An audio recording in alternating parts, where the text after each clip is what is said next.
ಹಾಂ ನೋಡ್ತೀವಿ big boss. Gilli ಇಷ್ಟ ಆಗ್ತಾರೆ, ಅವರೇ ಗೆಲ್ಲಬೇಕು. ಗಿಲ್ಲಿ ತುಂಬ ಎಂಟರ್ಟೈನಿಂಗ್ ಇದ್ದಾರೆ, ತುಂಬ ಎಂಜಾಯ್ ಮಾಡ್ತಾರೆ ಮೂಮೆಂಟ್ನ, ಮತ್ತು ಸ್ಪಾಂಟೇನಿಯಸ್ ಆಗಿ ಅವರಿಗೊಂದು ಟ್ಯಾಲೆಂಟ್ ಇದೆ.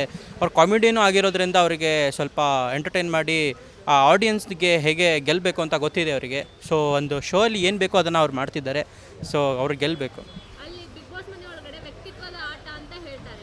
ಸೊ ಇವಾಗ ನಿನ್ನೆ ಸುದೀಪ್ ಸರ್ ಕೇಳಿದಾಗ ಗಿಲ್ಲಿಯವ್ರು ಹೇಳ್ತಾರೆ, ನಾನು ಪ್ರಥಮ್ ಅವ್ರನ್ನ ಫಾಲೋ ಮಾಡ್ತೀನಿ, ಹನುಮಂತ ಅವ್ರನ್ನ ಫಾಲೋ ಮಾಡ್ತೀನಿ ಅಂತ.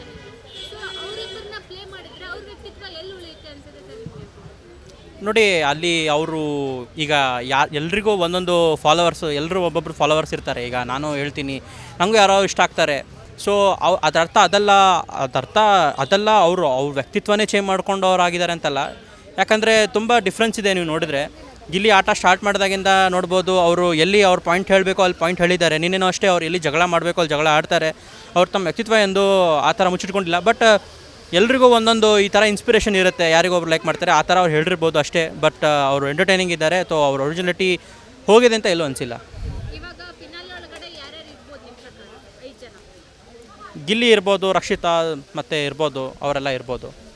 ರಕ್ಷಿತಾ ಮತ್ತು ಗಿಲ್ಲಿ ಅಂತೂ ಇರ್ಬೋದು ಇಬ್ಬರು.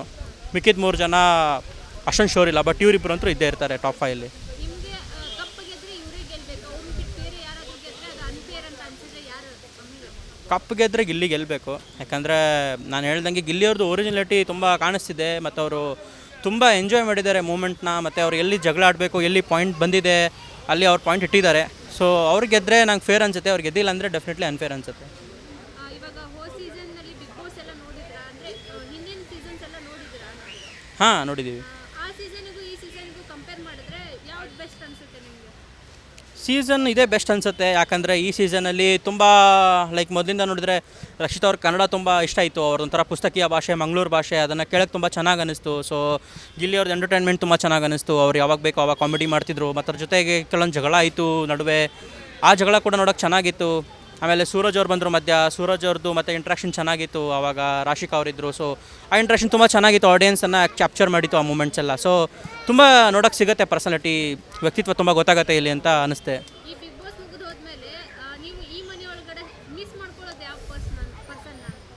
ಮಿಸ್ ಮಾಡ್ಕೊಳ್ಳೋದು ಗಿಲ್ಲಿನೇ. ಯಾಕಂದರೆ ಯಾರು ಹೋದ್ರೂ ನಡೆಯುತ್ತೆ. ಬಟ್ ಗಿಲ್ಲಿ ಅಂತವ್ರು ಹೋದ್ರೆ ಏನಾಗುತ್ತೆ ಅಂದರೆ ಮನೇಲಿ ಒಂಥರ ವೈಡ್ ಕ್ರಿಯೇಟ್ ಆಗಿಬಿಡುತ್ತೆ. ಯಾಕಂದರೆ ಮನೇಲಿದ್ದಾಗ ಏನಾಗುತ್ತೆ ಅಂದರೆ ಅಲ್ಲಿ ಮೊಬೈಲ್ ಇರಲ್ಲ, ಏನೂ ಇರಲ್ಲ. ಸೊ ಅಲ್ಲಿ ನಿಮಗೆ ಒಬ್ಬರು ಗಿಲ್ಲಿ ಅಂತವ್ರು ಬೇಕೇ ಬೇಕು. ನಿಮಗೆ ನಗ್ಸೋಕ್ಕೆ, ಆ ಥರ ಸ್ಪಾಂಟೇನಿಯಸ್ ಆಗಿದ್ದು ನಿಮ್ಮನ್ನ ಒಂಥರ ಎಂಟರ್ಟೈನ್ ಮಾಡೋಕ್ಕೆ ಒಬ್ಬರು ಡೆಫಿನೆಟ್ಲಿ ಬೇಕು. ಇಲ್ಲಾಂದರೆ ಮನೆ ತುಂಬ ಒಂಥರ ವೈಡ್ ಕ್ರಿಯೇಟ್ ಆಗಿಬಿಡುತ್ತೆ. ಮತ್ತು ಅಷ್ಟೊಂದು ಚೆನ್ನಾಗಿರೋಕ್ಕಾಗಲ್ಲ ಅಂತ ನಂಗೆ ಅನಿಸುತ್ತೆ.